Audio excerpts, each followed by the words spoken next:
Dear students, today we are going to discuss about microscope, its types, principle and their applications.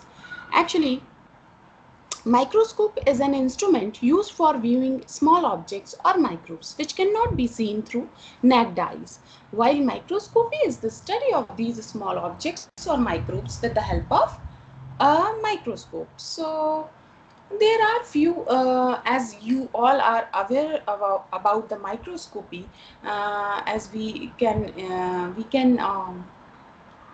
see small tiny object which cannot be seen by unaided eyes with the help of this instrument. So the importance of this instrument cannot be denied in today's research perspective. So there are before we start microscopy, there are we should know about some terminology which are very important in terms to understand the microscopy. The first one is magnification. What is magnification? A measure of the ability of a lens or other optical instruments to magnify is known as magnification. Actually, magnification can be calculated by just multiplying the magnifying power of objective lens to the magnifying power of eyepiece lens. Magnifying power or angular magnification is the ratio of angle subtended by objective and image. So the another terminology which we used in microscopy is resolving power. Resolving power is just an ability of a microscope to distinguish between two in a sample or specimen. As you can see that in these pictures, there is we can clearly distinguish between the two particles within a cell, and this is the resolution of that particular microscope. So greater the resolving power, the smaller the minimum distance between the two lines or points that can still be distinguished. So resolving power is actually inversely proportional to the wavelength of light. As we are talking about microscopes actually based on the optical property of the lenses, and in microscope the role of light is very much important, and as we used higher wavelength of light, we can actually get better resolution in terms of distinguishing between two closely spaced points. So we can also understand this by seeing this. Unresolved images are just blurred, and we can only see one point in spite of the presence of 2 points. And in case of fully resolved images, we can closely differentiate between the 2 points. So this is all about resolving power. What is resolution limit of a microscope? Actually, Ernst Abbe introduced the resolution limit term in 1870, and resolution limit is generally ratio of wavelength and its numerical aperture. As we can see that it is just any microscope have a fixed resolution limit, like in terms of its resolution power, the microscope vary in their types. So another term is working distance. Working distance is just a distance between the objective lens and the specimen holder, and shorter the distance, better the magnification or better the resolution. So in case of 4x objective, we can see that the working distance is high, and so we get less resolution, while in case of 100x the working distance is very minimum actually, so we get better resolution in case of 100x objective. The another term which we should know is numerical aperture. Actually, numerical aperture is actually it is Numerical aperture, we kept numerical aperture usually between 0.04 to 1.4. It is the measure of ability of a lens to collect light from the specimen. That is, numerical aperture decreases, the size of numerical aperture decreases with decrease in light source, and it is the ratio of diameter of the lens to its focal length. Numerical aperture can be calculated using formula mu sine theta, where mu is the refractive index of medium between the object and objective, and theta is the half angle of the cone of light from the point of object. So these images just show you about the numerical aperture. And in case of the numerical aperture should be 0.87, and the theta is around 60 degree, and in case of 10x, or we can say that 4x, the numerical aperture would be 0.12, and the degree of theta, that is angle, or mu, is around 7 degree. So we can no, this is not a mu, this is the theta, that is 7 degree, and mu is the refractive index of the, as we know that, let's start some let's get into some deeper knowledge into the field of microscopy. First microscope constructed by Jensen and Jensen in 1590, and but first time Robert Hooke developed a first laboratory compound microscope in 1665. He studied a dead cork cell under the microscope. Later Kepler, Galileo developed modern classroom microscope, but the credit of first microscope used for observation of living cell goes to Leeuwenhoek, Antoine van Leeuwenhoek, which studied living cells in 1672. Therefore, and his microscope had the magnification power of 200x to 300x, and he is called as father of microscopy. So, where the term microscope came from. Actually, the term microscope was coined by Faber in 1623.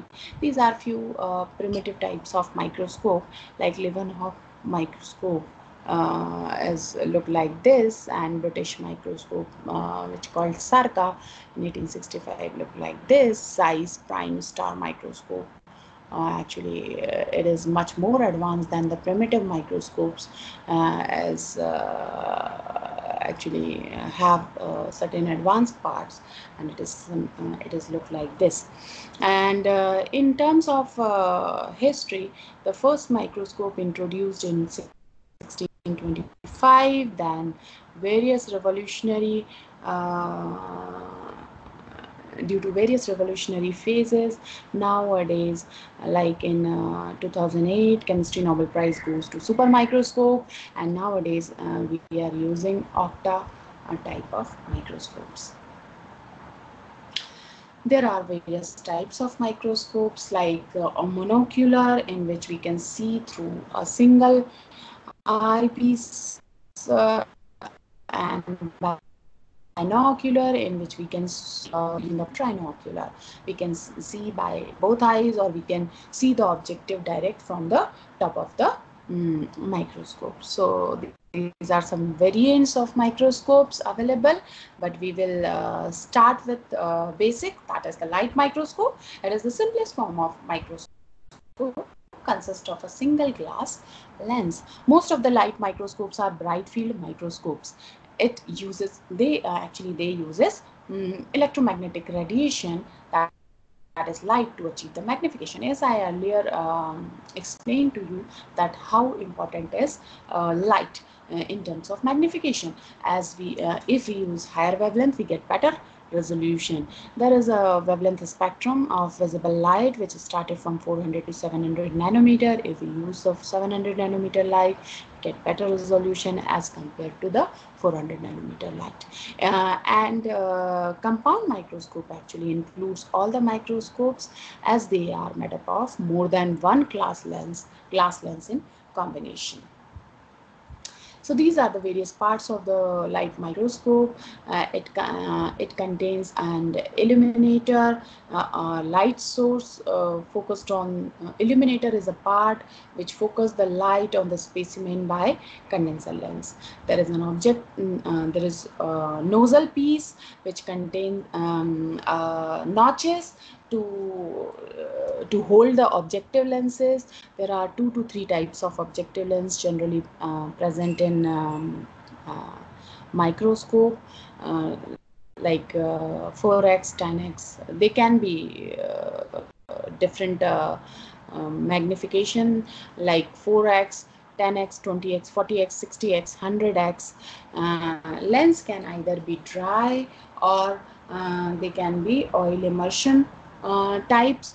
And as the power of objective lens increases, numerical aperture increases, and best result will be achieved while lowering the power of lens. There is another important part of microscope is eyepiece lenses. Actually, it allows the transmitted light or reflected light which passes through the eyepiece, passes through the different parts of the microscope. The eyepiece usually contains 10x or 15x power lens. There is another part, detector, on which the image is projected. For example, a digital camera could be a good detector. Light source are always play important role while constructing a microscope. We can use mercury arc lamps if we want to use this light microscope in combination with the fluorescence apparatus. Then we can use mercury lamps, xenon lamps, lasers, or in case of simple light microscope, we generally used normal tungsten lamp. Then microscope had a body tube. Actually, these body tube connects various parts into a stable platform. And it has an arm can be used to displace microscope from one part to one place to another. And there is a diopter adjustment knobs which can be used to focus the eyepiece and eyepiece magnification. And there is coarse adjustment which brings the specimen into general focus, and fine adjustment which fine tunes the focus and increases the details of the specimen. And in microscope, stage is there. Actually, the stage is fixed, but there are knobs to move the stage left or right, up or down, to set the proper magnification focus. And as I earlier discussed, that there is nose piece which is a rotating turret that holds objective lenses, and it actually spins. We can change objective lenses according to our need. There is a specimen stage where we put our specimen slide for visualization purpose. There is a stage clamps which holds our specimen on right place while observation. Aperture is there. It is a hole in the middle of the stage that allows light from illuminator to reach the specimen. There is on off switch. This switch on the base of microscope turns the illuminator off and on. One important part of microscope is iris diaphragm, which adjusts the amount of light that reaches to the specimen. Condenser actually mounted condenser which is actually mounted beneath and above the stage respectively in an upright and an inverted microscope case, and it focuses light from the illuminator onto the specimen which is being viewed. And there is a base which supports the microscope and stand which holds all the component firmly in position to the two basic types of compound microscope stands are there, an upright or an inverted microscope. So these are the upright and inverted microscope types, which are generally normal variants of light microscopy, and there is a slight variation in instrumentation part of these microscope, and you can see that there is a lamp which is fitted in upright microscope, and we can visualize the image from the top of the microscope. We can also put a camera port, connect this microscope to the camera, and we can visualize the image digitally on our laptop or computer. And in case of inverted microscope, lamp is on the top and we can visualize through eyepiece, and camera port is just besides the eyepiece. So there is simple slight modification in upright and inverted type of microscope. So this is the overview of objective lens. In case of microscope, if we use the objective lens of 10x, 45x, which is considered as a high power, and oil immersion objective 100x, the eyepiece lens could be fixed in each of cases, like it can be 10x only, and total magnification we can multiply the power of objective and eyepiece lens, and we can get the magnification in case of low power objective 100x and high power objective 400 or 450x, and in case of oil immersion objective we can get magnification up to 1000x. So this is the limitation of light microscopy, that we can go up to the 1000x. In more advanced light microscope, we can achieve the magnification up to 2000x. And in all these conditions, numerical aperture can play an important role. We can put numerical aperture 0.25 in case of low power. High power we can put it in 4 mm, and in case of oil immersion 1.8 to 2 mm numerical aperture would be sufficient to provide a better resolution. Mirror can be used like in low power and high power concave mirror are used, and in oil immersion objective plane mirror are used. Working distance can be put like in low power 4 to 8 mm and high power 0.5 to 0.7 mm. In oil immersion 0.1 mm working distance would be sufficient. Iris diaphragm remains partially closed in case of low power, partially open in case of high power, and they are fully open in case of oil immersion objective. Position of condenser would be lowest in low power and slightly raised in high power and fully raised in oil immersion. Maximum resolution which is possible to achieve in case of low power is 0.9 micrometer, in case of high power it is 0.35 micrometer, and in case of oil immersion it is 0.18 micrometer. So these are few pictures, beautiful picture, which have been taken by using light microscope. Now you can see that beautiful gram staining and E. coli images and blood smears and paramecium we can visualize in case of light microscopy. And I would like to sum up my lecture here, as the time is over. We will continue this part afterwards. Thank you, students.